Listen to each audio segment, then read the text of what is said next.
We have covered a basic introduction to maps and globes. In particular, we discussed the pros and cons of maps and globes. We've discussed map scales, map projection type, map essentials, and the use of isolines. Notably, though, maps and globes are certainly not the only tools used by geographers. Next, we will briefly discuss 3 additional tools that geographers use for geographic analysis: GPS, remote sensing, and GIS. The Global Positioning System, or GPS, is a satellite-based system for determining accurate location on or near the Earth's surface. It was originally developed by the U.S. Department of Defense for military use, but now it is available for civilian use as well.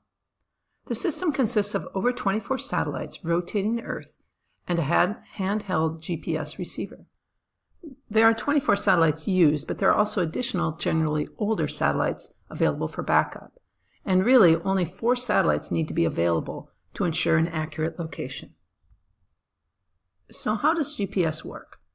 Well, each satellite continually transmits a signal that notes its position and the time the signal is sent. And when a GPS receiver receives the signal, it notes the time that it received it, so it can calculate how long it took the signal to get from the satellite to the receiver. Next, the speed of the signal is known, so the receiver solves for distance.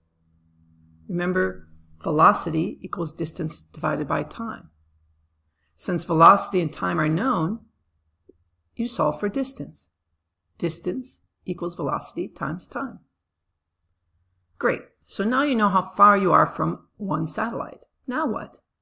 Well, the receiver quickly does the same thing again with 3 more satellites.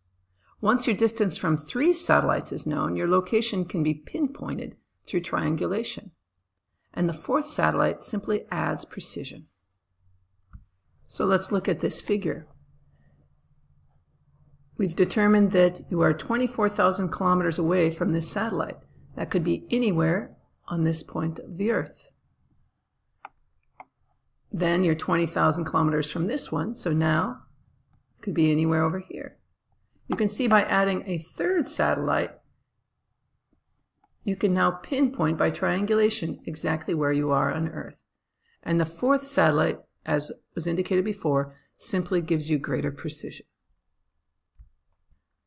GPS has a mind-boggling number of applications, and people think of more uses for GPS every year. Its use is expanding exponentially.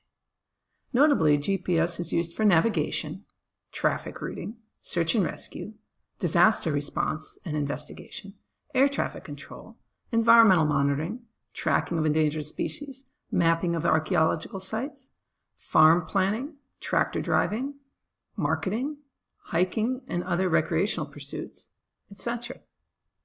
It's free, super reliable, and very useful. If you're interested in learning more about GPS, check out gps.gov for more information. Another very important tool for geographers is remote sensing. Up until about 150 years ago, the only accurate image we had of the Earth was maps and globes. Remote sensing technology has changed all that, and now we have an array of technologies available. In the earth sciences, we define remote sensing as follows: the science of obtaining information from a distance, generally by aircraft or satellite. The first form of remote sensing was simply black and white photographs taken from hot air balloons in the 1850s. By the 1940s, we had advanced to color photos from airplanes. Notably, as your book points out, aerial photography from airplanes was still really our only form of remote sensing until about the 1960s.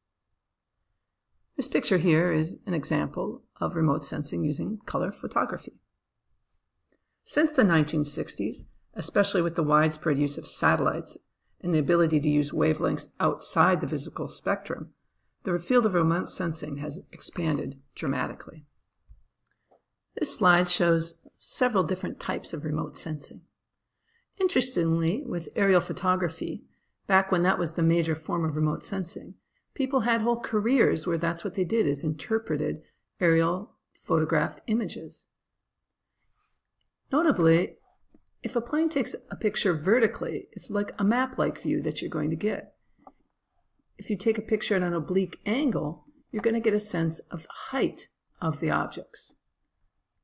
So the military and land use managers, etc., used a variety of different types of aerial photography in order to better understand the areas that they were sensing. By using computers, we've expanded from aerial photography into orthophoto maps, as is shown here. An orthophoto map starts with an aerial photograph, basically, and then it uses a computer to digitally alter it to make it more accurate, to get rid of the distortion that would be coming from an oblique angle.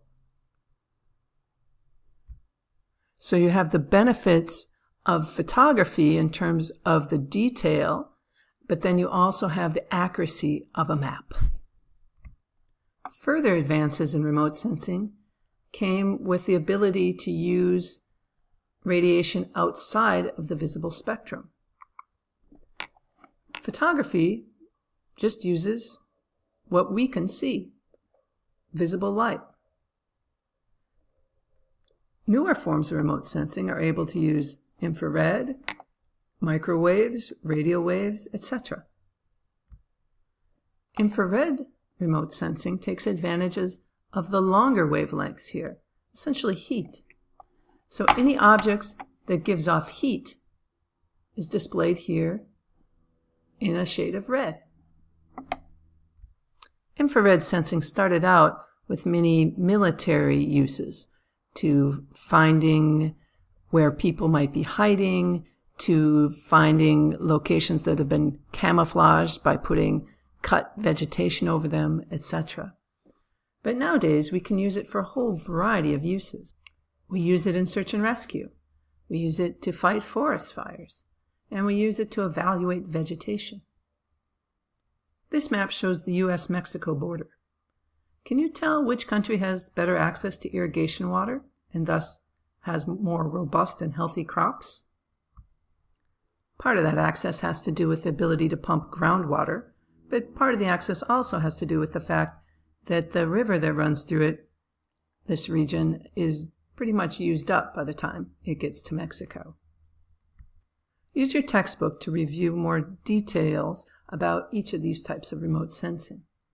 What I want to focus on for the rest of this discussion of remote sensing is the difference between passive and active remote sensing. All the types of remote sensing that we have mentioned so far are passive systems. Passive systems simply receive information. They don't transmit. These systems work by sensing the natural radiation emitted by or reflected by the object. Aerial photographs and orthophotos passively sense the visible part of the electromagnetic spectrum. For example, the light waves that you and I can see, red, orange, yellow, green, blue, indigo, violet. Infrared sensing senses slightly longer wavelengths, heat, and microwave senses even longer wavelengths, and multispectrum remote sensing uses a variety of different wavelengths. And again, all of these systems simply receive radiation. They do not send out any signals themselves. Active systems send out and receive a signal. So they have their own source of a signal, which they send out, and then they receive it back when it bounces back off the object. The three most common examples include radar, using radio waves, sonar, using sound waves, which are especially useful because they travel well through water, and LiDAR, which uses reflected laser light. Remote sensing is another field that is rapidly expanding, and remote sensed images find their way into many applications, including, among many others, scientific research, environmental monitoring, search and rescue, hazard response, home design, and energy efficiency, recreation, and even art. How might you personally use remote sensed image? Well, we all use remote sensing when we use Google Earth. Also, the Sustainable Interior Design program here at Kenyatta has infrared sensors that they can use to track heat losses from a home. And several Geography 100 students in previous semesters, who happen to be fire science majors, have used infrared sensing for tracking and responding to forest fires. Keep your eyes open and see if you can find other ways that remote sensing is used in your everyday life. Geographic Information Systems, GIS, are yet another important tool used by geographers. And as your book notes, it has spawned a multi-billion-dollar industry. Notably, GIS skills are an asset on any resume. Local, state, and federal governments use GIS analysis, as do nonprofits and the private sector. So what is GIS? Well, you can see the definition here. A system for collecting, storing, retrieving, analyzing, and manipulating spatially referenced data.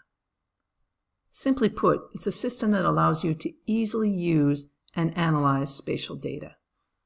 It functions like a database of spatial information.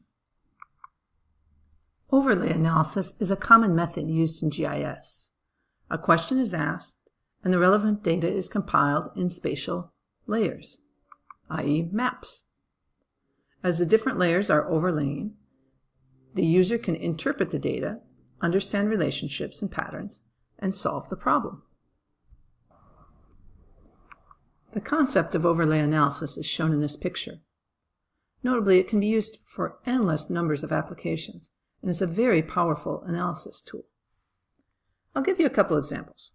The first is a student project from several years ago, and the second is just a hypothetical example.